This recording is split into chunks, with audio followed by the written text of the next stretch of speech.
하루아침에 쓰러진 남편, 그리고 남겨진 아내. 아침까지만 해도 괜찮았습니다. 평소처럼 밥을 먹고 평소처럼 웃었습니다. 그런데 단 몇 분 만에 남편은 내 앞에서 쓰러졌습니다.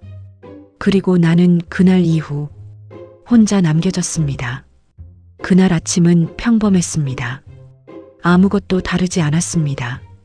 창문 사이로 햇빛이 들어오는 것도, 냉장고 문을 열 때 나는 소리도, 가스레인지 불이 켜지는 소리도, 수십 년을 반복해온 아침의 소리들이 그날도 똑같이 흘러갔습니다.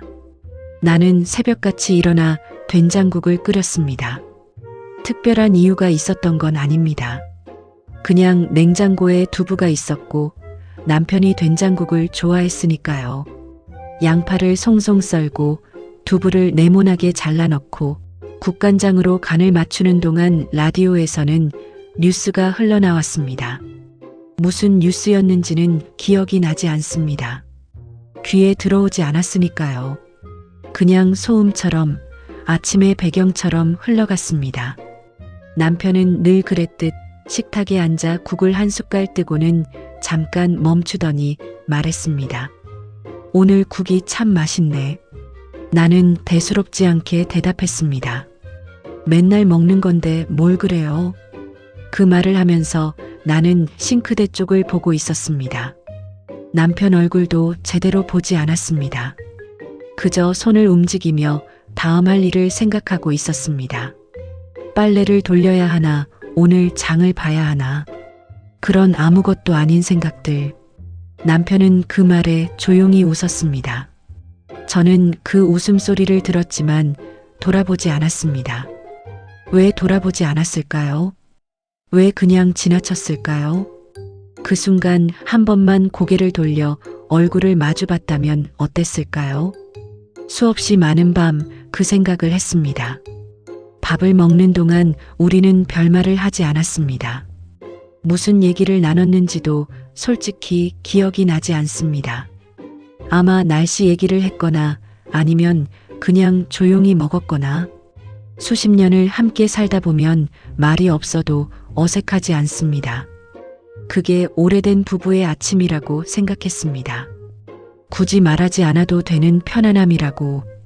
그 평범함이 얼마나 소중한 것인지 그때는 몰랐습니다. 매일 아침 차려지는 밥상이 언제까지나 있을 줄 알았습니다. 매일 아침 그 자리에 앉아 국을 떠먹는 사람이 영원히 곁에 있을 줄 알았습니다. 그게 삶이고 일상이고 당연한 것이라고 생각했습니다. 하지만 당연한 것은 없었습니다. 단 하루도, 단 한 끼도, 단 한마디도 당연한 것은 없었습니다. 그것을 나는 그날 이후에야 알았습니다. 너무 늦게, 너무 아프게 알았습니다. 오늘 국이 참 맛있네. 그 말이 지금도 귀에 선합니다. 그게 남편이 내게 한 마지막 다정한 말이었습니다. 남편은 식사를 마친 뒤 거실로 가서 신문을 보았습니다. 늘 그러던 일이었습니다. 밥을 먹고 나면 소파에 기대어 신문을 펼치는 것이 남편의 오래된 습관이었습니다. 세상이 아무리 바뀌어도 남편은 종이 신문을 고집했습니다. 손에 잉크가 묻어도, 안경을 가져다 줘야 해도, 스마트폰으로 보면 편하다고 몇 번 말해봤지만 소용없었습니다. 종이로 봐야 읽은 것 같지 하며 고집을 피웠으니까요. 나는 부엌에서 설거지를 하고 있었습니다. 물소리가 나고 그릇 부딪히는 소리가 나고 창문 너머로 바람 소리가 가늘게 들렸습니다. 집안은 조용하고 평화로웠습니다. 아무 이상도 없었습니다. 그런데 갑자기 소리가 들렸습니다. 여보. 처음에는 못 들은 척 했습니다. 아니, 정확히는 들렸는데 대수롭지 않게 넘겼습니다. 뭔가 물어보려는 건가 싶었습니다. 리모컨이 어디 있냐든가, 뭐가 필요하다든가. 그런데 그 목소리가 이상했습니다. 낮고 힘이 없었습니다. 평소 남편의 목소리가 아니었습니다. 무겁게 가라앉은 것 같기도 하고 어딘가에서 기어 나오는 것 같기도 했습니다. 한 번도 들어본 적 없는 목소리였습니다. 수십 년을 함께 살며 수천 번 들었던 그 목소리가 맞는데 그 순간만큼은 완전히 낯선 사람의 목소리 같았습니다. 나는 손에 쥔 그릇을 내려놓았습니다. 그리고 거실로 뛰어갔습니다. 달려가면서도 설마 하는 마음이었습니다. 아무것도 아닐 거라고, 잠깐 어지러운 거겠지, 그냥 피곤한 거겠지. 하지만 발은 이미 알고 있었는지 모릅니다. 생각보다 훨씬 빠르게 뛰고 있었으니까요. 거실 입구에 섰을 때 나는 잠깐 숨이 멎었습니다. 남편이 보이지 않았습니다. 소파에 없었습니다. 그리고 고개를 내리자 소파 앞 바닥에 남편이 있었습니다. 흩어진 신문지 사이에 아무렇게나 쓰러진 채로. 그 장면이 지금도 눈에 선합니다. 아무리 지우려 해도 지워지지 않는 장면입니다. 신문지가 사방으로 흩어진 거실 바닥, 그리고 그 위에 쓰러진 남편. 그게 내가 남편의 멀쩡한 모습을 마지막으로 본 순간이었습니다. 남편은 바닥에 쓰러져 있었습니다. 처음엔 몇 초간 그 자리에 굳어 있었습니다. 다리가 움직이지 않았습니다.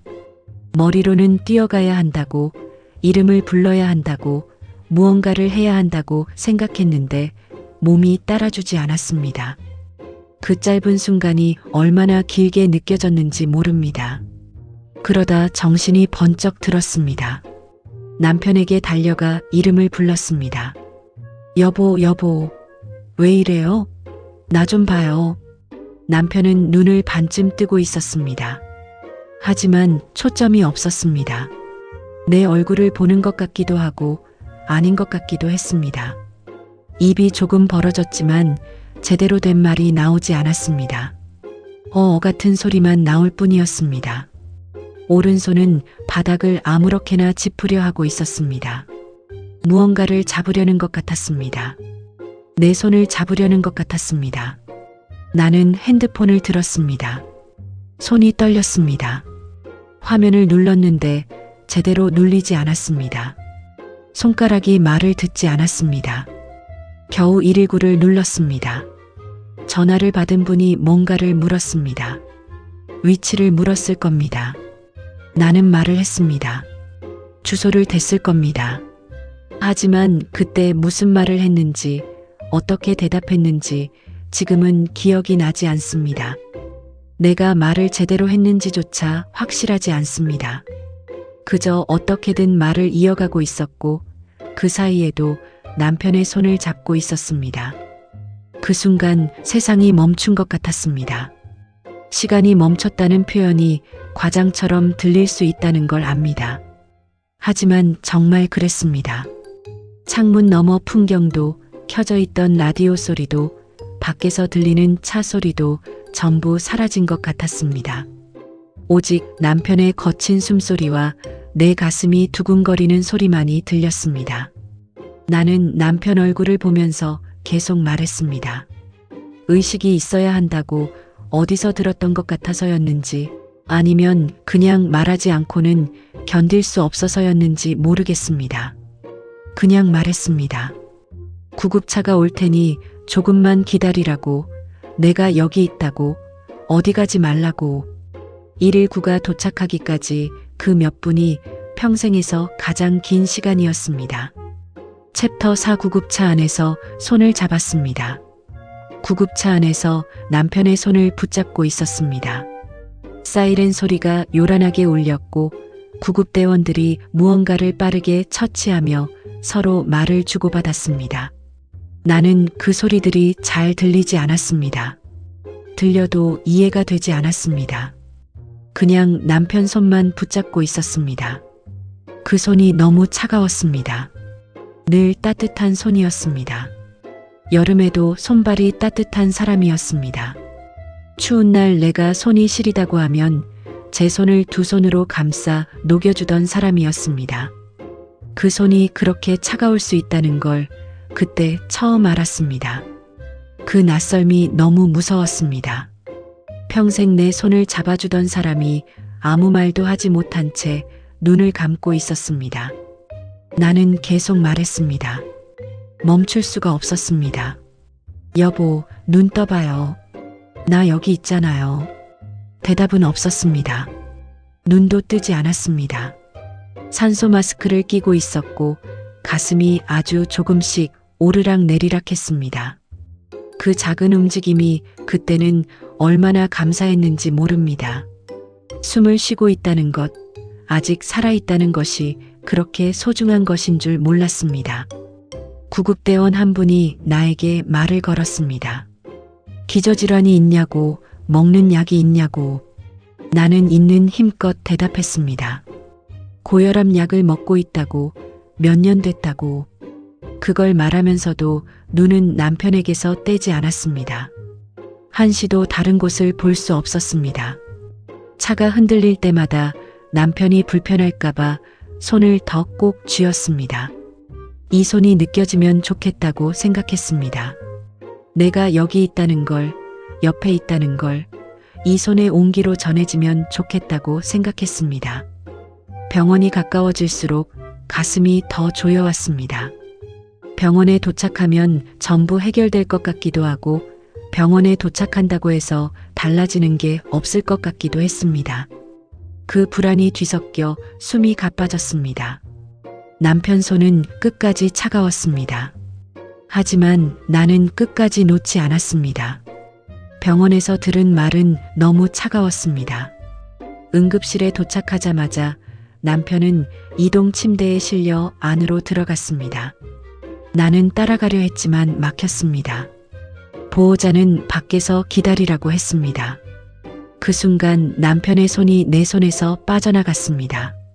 그게 이렇게 힘든 일인지 몰랐습니다.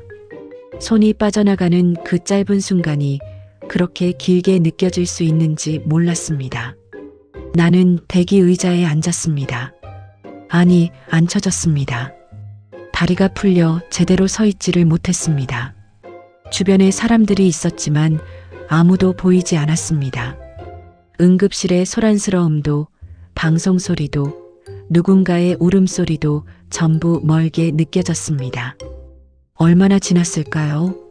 의사가 나왔습니다. 젊은 의사였습니다. 하얀 가운을 입고 있었고 표정은 침착했습니다. 그 침착한 표정이 오히려 더 무서웠습니다. 나쁜 소식을 전하는 사람은 표정을 숨기더라고 나중에 생각했습니다. 보호자분이세요? 말씀드릴 게 있습니다. 의사가 말했습니다. 뇌출혈입니다. 상태가 좋지 않습니다. 나는 그 말을 이해하지 못했습니다.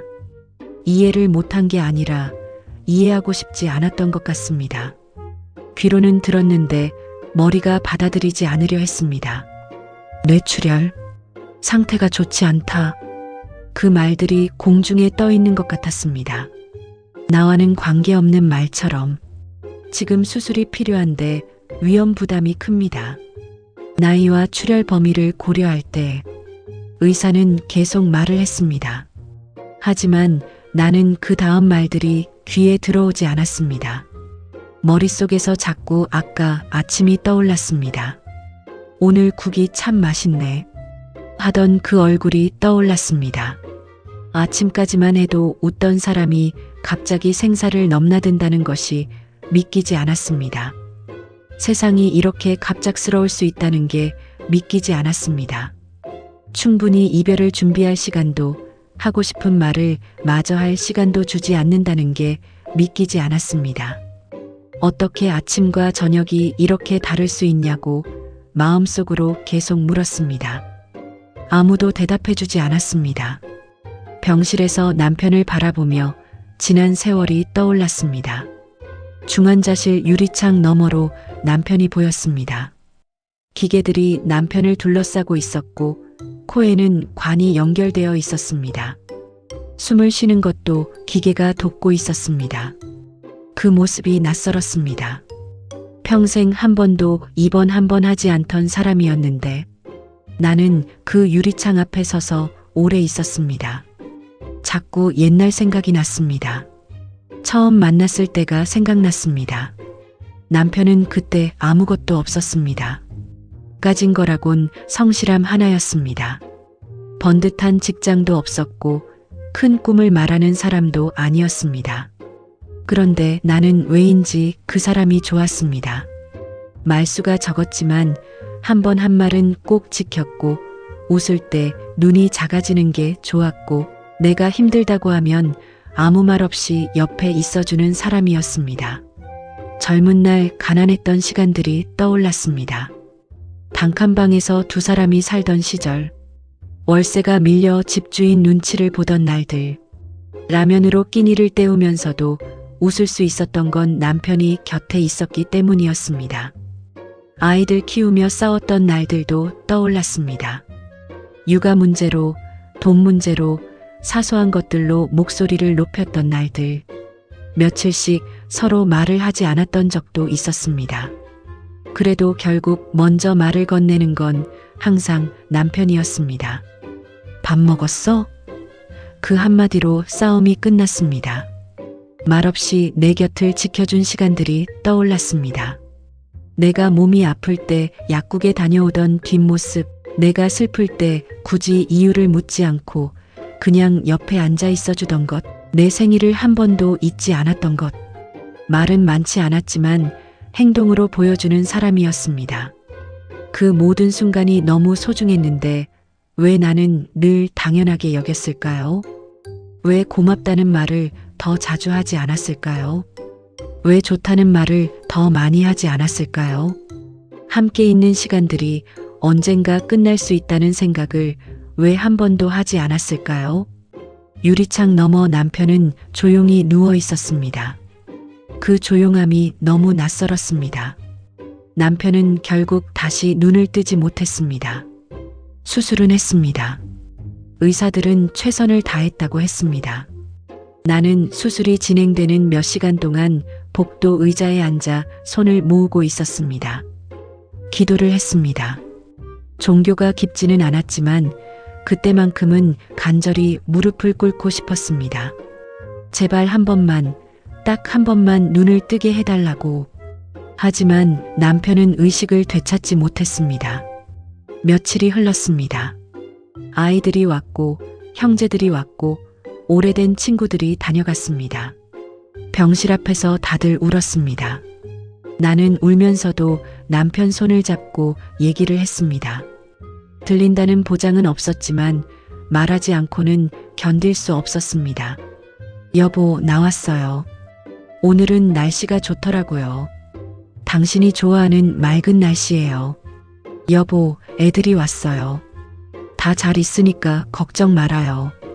여보, 빨리 나아요. 집에 가요. 우리 집에 가서 밥 먹어요. 남편은 아무 대답을 하지 않았습니다. 가슴만 조금씩 오르내렸습니다. 그게 전부였습니다. 마지막 인사도 하지 못한 채 남편은 내 곁을 떠났습니다. 새벽이었습니다. 나는 잠깐 병원 복도에서 눈을 붙이고 있었는데 간호사가 달려왔습니다. 병실로 들어갔을 때 이미 늦어 있었습니다. 남편은 조용히 아무 소리도 없이 떠났습니다. 손을 잡았을 때는 이미 완전히 차가워져 있었습니다. 나는 오랫동안 그 손을 놓지 않았습니다. 집으로 돌아왔을 때 식탁 위 남편의 컵이 그대로 있었습니다. 아침에 남편이 마시던 보리차 컵, 씻지 않은 채 그대로 거기 있었습니다. 컵 안에는 아직 조금 남아 있었습니다. 나는 그 컵을 보다가 그 자리에서 주저앉아 울었습니다. 어떻게 이 컵이 아직도 여기 있는데 그 사람은 없을 수 있는 걸까요? 컵은 남아 있는데 이 컵을 마시던 사람은 없는 게 어떻게 가능한 걸까요? 세상이 너무 불공평하다고 생각했습니다. 아무도 없는 집에서 혼자 한참을 울었습니다. 사람들은 시간이 지나면 괜찮아진다고 했습니다. 처음엔 그 말이 위로가 됐습니다. 시간이 약이라고, 그러니 너무 힘들어하지 말라고. 고마운 말이었습니다. 그 말을 믿고 싶었습니다. 시간이 지나면 이 무게가 조금은 가벼워질 거라고 믿고 싶었습니다. 그런데 그렇지 않았습니다. 빈자리는 시간이 지날수록 더 선명해졌습니다. 처음 한 달은 그냥 멍했습니다. 실감이 나지 않았습니다. 꿈처럼 느껴졌습니다. 곧 깨어나면 남편이 소파에서 신문을 보고 있을 것 같았습니다. 그래서 오히려 그때는 견딜만 했습니다. 하지만 시간이 흐를수록 현실이 됐습니다. 남편이 없다는 게, 정말 없다는 게 하루하루 더 실감 나기 시작했습니다. 함께 밥 먹던 자리가 비어 있었습니다. 처음엔 혼자 식탁에 앉는 것조차 힘들었습니다. 밥을 2그릇 차려놓고 혼자 먹은 날도 있었습니다. 반대편 자리가 너무 허전해서 그냥 그릇이라도 놓으면 나을 것 같아서 함께 걷던 길도 달라졌습니다. 저녁마다 함께 산책을 했는데 그 길을 혼자 걸으면 발이 무거웠습니다. 옆에 사람이 없는데 자꾸 옆을 돌아보게 됐습니다. 습관이라는 게 참 무섭습니다. 몸이 아직 그 사람을 기억하고 있었습니다. 함께 듣던 TV 소리도 달라졌습니다. 남편은 뉴스를 즐겨봤습니다. 저녁 뉴스 시간이 되면 자연스럽게 TV를 켜던 사람이었는데 지금은 그 시간이 가장 조용합니다. TV를 틀면 남편 생각이 나서 켜지 못하는 날도 있고 그냥 소리가 듣고 싶어서 켜는 날도 있습니다. 모든 곳에 남편이 있었습니다. 없어진 게 아니었습니다. 모든 곳에 흔적이 남아 있었습니다. 즐겨 앉던 자리, 자주 쓰던 물건들, 걸어 다니던 방향, 집안 어느 곳에나 남편이 있었습니다. 그게 위로가 되기도 하고 그래서 더 힘들기도 했습니다. 그래서 나는 오늘도 마음속으로 말합니다. 여보, 오늘도 많이 보고 싶어요. 말해도 대답은 없습니다. 알고 있습니다. 하지만 말하지 않으면 더 힘듭니다. 그래서 말합니다. 밥을 차릴 때도, 잠이 오지 않는 밤에도, 문득 웃음이 나는 순간에도, 오늘 하루 좋은 일이 있으면 제일 먼저 알려주고 싶어서, 오늘 하루 힘든 일이 있으면 기대고 싶어서, 당신이 떠난 자리에서 나는 여전히 당신을 사랑하고 있습니다. 그리고 그것만으로 오늘도 내일도 살아갑니다. 사랑하는 사람과 함께하는 하루는 당연한 것이 아닙니다. 평범한 오늘이 누군가에게는 마지막이 될 수도 있습니다. 그러니 오늘 당연하게 곁에 있는 사람에게 한마디 전해보세요. 고맙다고, 사랑한다고. 그 말이 나중에 후회를 줄여줄지도 모릅니다. 이 영상이 즐거우셨다면 좋아요와 구독 잊지 마시고요. 다음 영상에서 또 만나요. 감사합니다.